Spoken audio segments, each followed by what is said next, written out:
Peoples of the worldwide federated internet, what's good?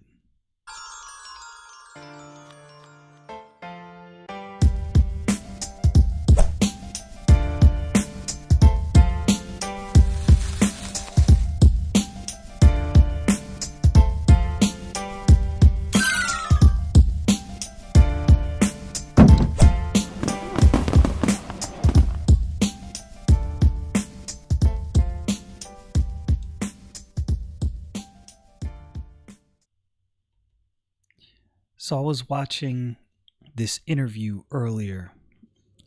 It was with a former Navy SEAL and just going over some things concerning Navy SEALs. This specific Navy SEAL, I believe, let me see, because I can't ever remember this dude's name, so I have to look up the YouTube video I was watching.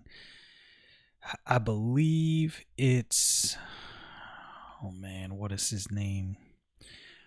O'Neill, but I can't remember what his first name is. Very good interview. And this is the dude who happened to kill Osama bin Laden. Now, for those out there, many people believe many different things. There's some people who believe Osama bin Laden was never killed. And, they have their reasons for believing that. Rob O'Neill. I don't know why I couldn't remember his name. So anyway, he was, now you're going to think that this is completely irrelevant. What does this matter? How does this have anything to do with the Bible at all? I'm getting there. Just let me go on my monologue real quick. So it got me down a rabbit hole. For those who listen to my podcast, I was in the United States Air Force. And, I went down a rabbit hole looking up some stuff about combat controllers. A lot of people don't know that there are special operators in the U.S. Air Force. Actually, some pretty top tier special operators. A lot of people don't know that because they call themselves, I think the mantra is silent warriors, professional warriors. I can't remember exactly. I'll have to ask some of the guys I know in that community, but there's some top tier dudes. For those of you who don't know what a combat controller is, it's like the air traffic controller in the battlefield, calling in airstrikes, conducting all of that, speaking with aircraft. They normally attach a combat controller with a Navy SEAL unit when they go out, Rangers, Green Berets. So these guys are top tier. They are no joke. Anyway, I went on a rabbit hole watching a bunch of videos. That's normally what happens. And realistically, these guys have a lot of good things to say about warfare and how you conduct yourself with integrity in warfare and the things that will keep you alive. As I'm listening to these interviews, it dawns on me at that moment. Pay close attention to what these dudes are saying, because so this is what many don't realize after they get saved.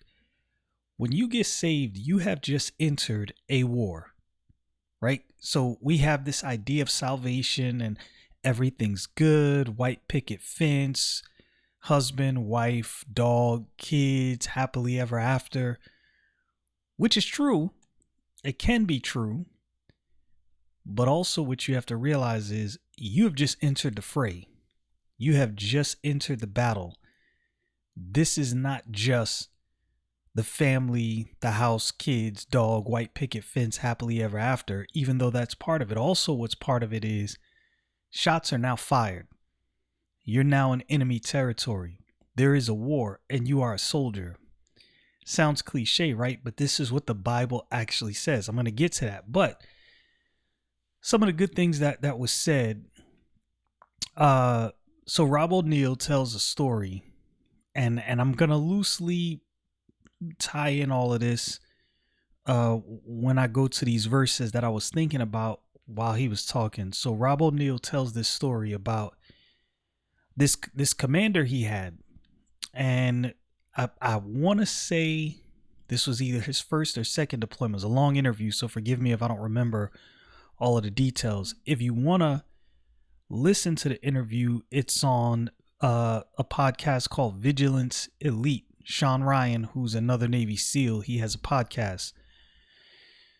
So they're having this conversation. He's talking about this commander he had, and like I said, it was either his first or second deployment. And he's kind of watchful. He's in Afghanistan.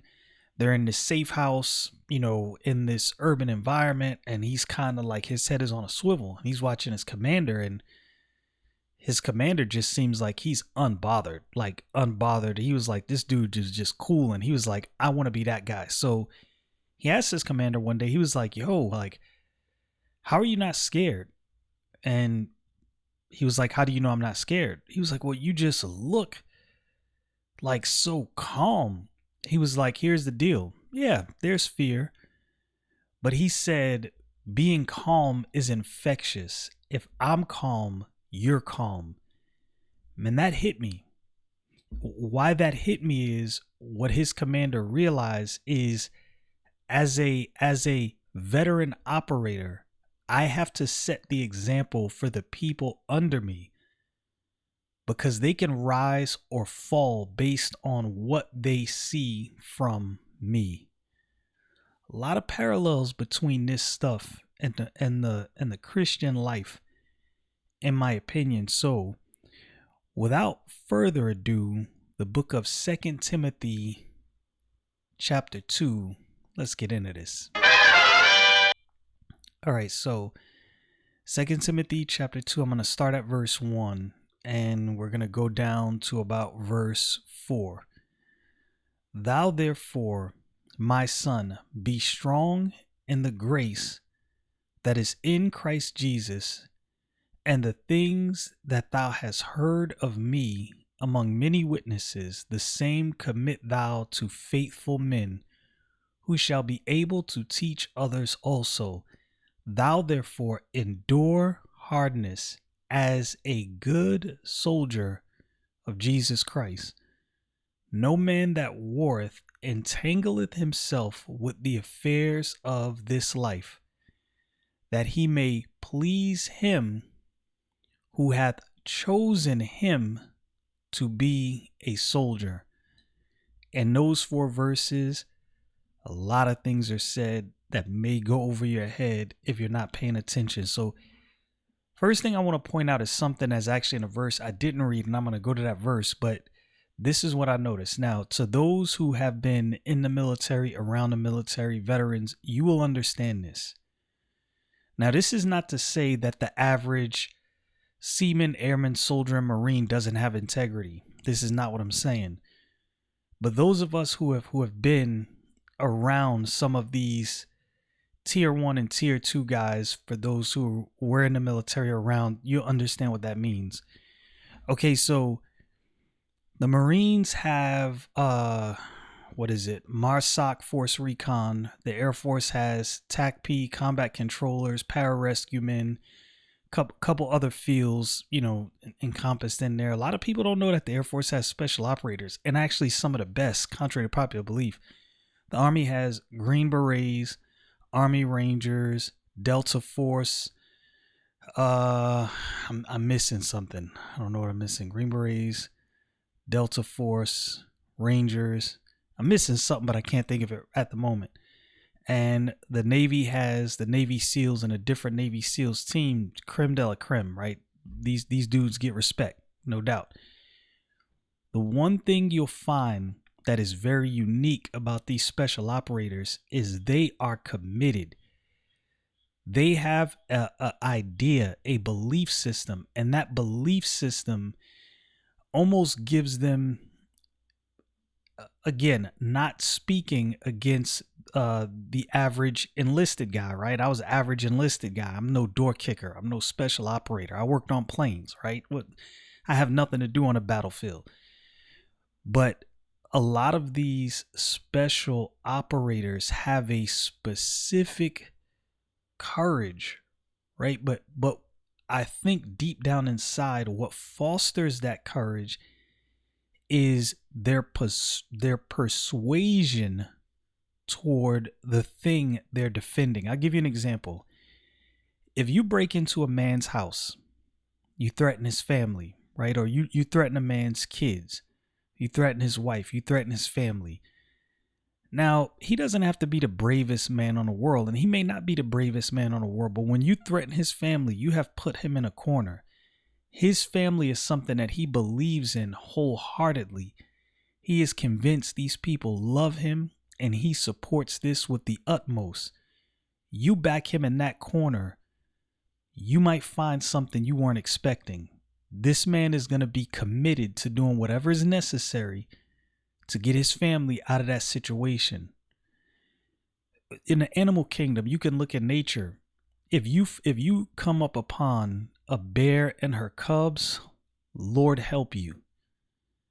And you better hope you get as far away as you possibly can. That bear will tear you to shreds. When you're committed and persuaded to something, there's a level of commitment and courage, but I don't even know if courage is the right word. You just believe in this thing so much. You're so persuaded that you're willing to go the distance. All right. Why'd I say all of that? Okay, so I'm going to read. This is actually found in 1 Timothy or 2 Timothy chapter 1.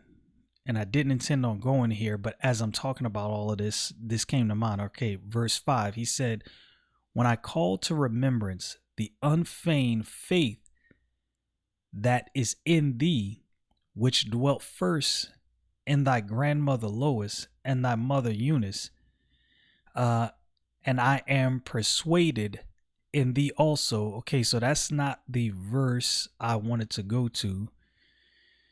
I saw persuaded and thought that was the verse I wanted to go to, but that's not it. Okay, here it is. It's actually verse 12. He says, for the which cause I also suffer these things. Nevertheless, I am not ashamed, for I know whom I have believed and am persuaded that he is able to keep that which I have committed unto him against that day. Here's the thing. The Apostle Paul is saying, I am so persuaded, I am so convinced of this, that I am committed. I am persuaded. I am going the distance because I am persuaded that God is going to keep the promise he made. I'm going to be faithful to this because I know what happens in the end. God pays out. What God promises, he pays out, and I can trust that. He is so persuaded that this persuasion, this convincing has fostered a level of commitment beyond what the average person is normally possible of. And I believe that this same sort of mentality is what fuels some of these special operators. If you look at a lot of this training, right? Navy SEAL, BUDS training, combat controller training, the Marine MARSOC Force Recon training, Army Rangers, Delta Force, Green Berets. This seems like impossible tasks to complete. If you ever watch any of those training videos, it's like, man, there's no way I can finish this. And I always thought it was a physical thing. You listen to any of these guys and they will tell you, like I was watching one video and one dude was like, yeah, there's a lot of special operators that are not necessarily the strongest dude you've ever met in your life. Not that they're not strong. They just, you wouldn't expect some of these guys to be special operators. The distinguishing quality they have is these dudes are committed. They believe in what they're doing and they are committed. You want to see what commitment looks like? Do yourself a favor.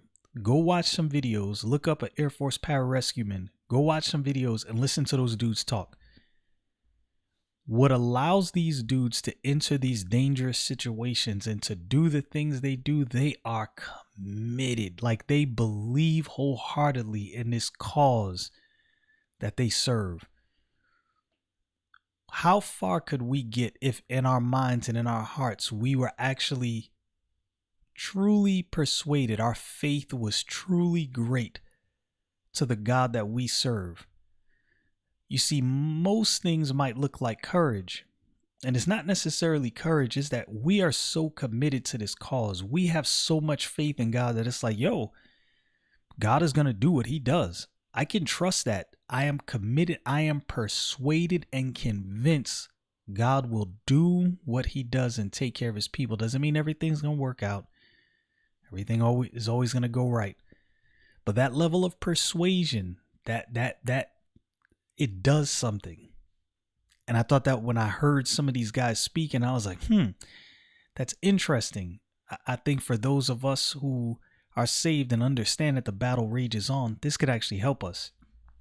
Now, the reason I mentioned that interaction with Rob O'Neill and that one commander he had in, I believe it was his commander, I believe that's what he said, in Afghanistan, is his commander set an example that made him want to follow a good example. Check this out, verse 2 of 2 Timothy, chapter 2 and verse 2. And the things that thou hast heard of me among many witnesses. So Paul is saying, yo, you've heard about the example I set. The things that you heard of me amongst many witnesses, the same commit thou to faithful men, who shall be able to teach others also. If a young believer were to look at you, could they say, yo, this is a dude I want to follow as he follows the Lord Jesus Christ. He's really about this. Like, this is not a joke. This is for real. Yo, I'm going to keep it real with you. I don't know if I could say that about myself. I want to be that. But as I was thinking about this today, listening to those dudes speak and then thinking about these verses, I was like, I got some work to do. Verse 3. Here's another thing. Endurance. Listening to these dudes speak, the way they speak about their training, as hard as this training is. I can't remember if it was Rob O'Neill or another dude. I think it was Rob O'Neill that said this. He was like, you learn after you get out of training when you're in hard situations. Like he talked about a situation marching up this mountain, I think he said like 10 hours in Afghanistan. And I think this was when they were, he was part of the team. They were going to search for that Navy SEAL that went down, Marcus Luttrell, which some other troops wound up getting him, and they got into a whole nother situation on his mountain. That's a whole nother story. Go listen to the podcast. Actually pretty good. But he said as he was walking up this mountain, he realized, yo, when we were in training and we were going through all of that hard stuff, and we're at those moments where we wanted to quit and we're like, nah, I can't quit on my team. He was like, enduring that hardness was preparing us for situations like this, because he's like, we're on this mountain. You don't have anywhere to give up to. You get what, you just gonna be out in Afghanistan on the side of some mountain by yourself as everybody else just keeps rucking on, and you sitting there chilling in enemy territory? Nah, ain't no time to give up when a battle rages on. These dudes are trained to endure hardness. Sometimes I think even in my own life, there's things that happen I didn't want to deal with. I would rather not deal with. And I think we all go through these things and we think, man, this is so hard. I don't want to do this. I don't want to do that. But in this spiritual battle, if you a soldier, you got to be ready to endure some hardness. And I don't think a lot of us are prepared for that. What does that word hardness mean? Let's look that up. That word hardness means difficulty to be understood, difficulty to be executed or accomplished, as the hardness of an enterprise. Yo, this is not something that's easy. This is not something that's going to be easy to execute. This is not something that's just going to be a breeze. And I think we're under this impression that the Christian life, this is just a breeze. We get saved and we just coast into the end. Nah, that's not so much. Like I said, the battle's on. Before you got saved, you were just a civilian sitting on the sidelines, right? For all intents and purposes, you can actually say you were on the enemy's side, even though you might not have understood it. You might not have known it. And even some Christians, they get saved and don't realize, okay, you just entered the war. Like the battle's on. You fired the first shot when you got saved. Now we just went active. You got to be ready to endure some hardness. A lot of us, include myself included, we ain't ready for that. Verse 4. This one really, how can I say, not really got to me, but really like struck a chord. No man that warreth entangleth himself with the affairs of this life, that he may please him who hath chosen him to be a soldier. What does that word entangled mean? I'm going to go back to my Noah Webster's 1828 dictionary, and I'm going to give you the meaning of the word entangled.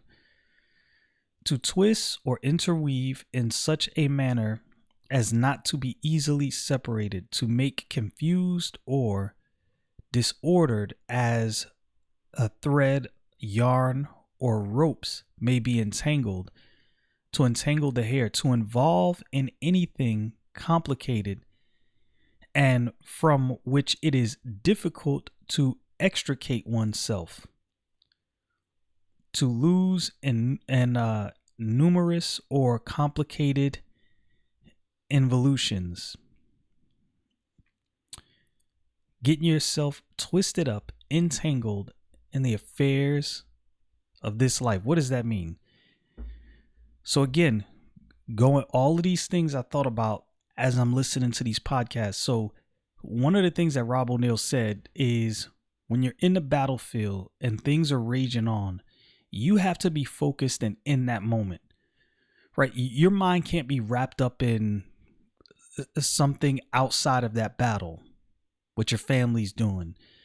You can't wait to get home. Like, you have to be super focused, right?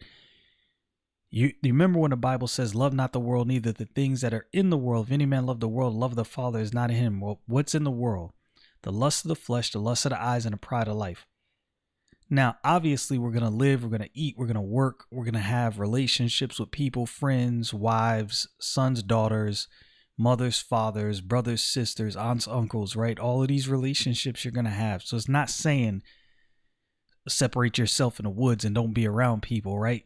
We know that's not what the Bible's saying, but what I believe the Bible is getting at here is actually a twofold issue.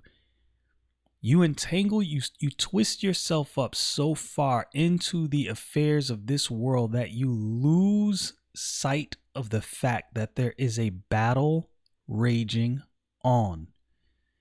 And especially if you get caught up in the lust of the flesh, the lust of the eyes, and the pride of life. You're already out the battle at that point. You're cannon fodder. You're not even firing shots. You're just ducking and covering. That's all you're doing at that point. You're not even effective. You're doing nothing on the battlefield. You can't be so entangled with the affairs of this world that you don't tend to the battle at hand. This may have not helped you at all or in the slightest. Like, you may have got nothing from this. I'm going to tell you, as I was listening to these special operators, listening to the things that they're talking about as far as battlefield tactics, mentality, endurance, and all of these things, immediately my mind went to these verses. My mind started racing. This is normally how I do in a day. I listen to a lot of things, read a lot of things. My mind always goes back to a biblical concept or precept and how these things apply. And especially from the standpoint of being a soldier, right? This is what the Bible is talking about. This is a battle. And we know our war is not against flesh and blood. We know this according to the Bible. But we're definitely in a battle. And if you're not paying attention to the battlefield and what's going on a battlefield, you're doing yourself a great disservice. Y'all know what it is. Stay frosty, people.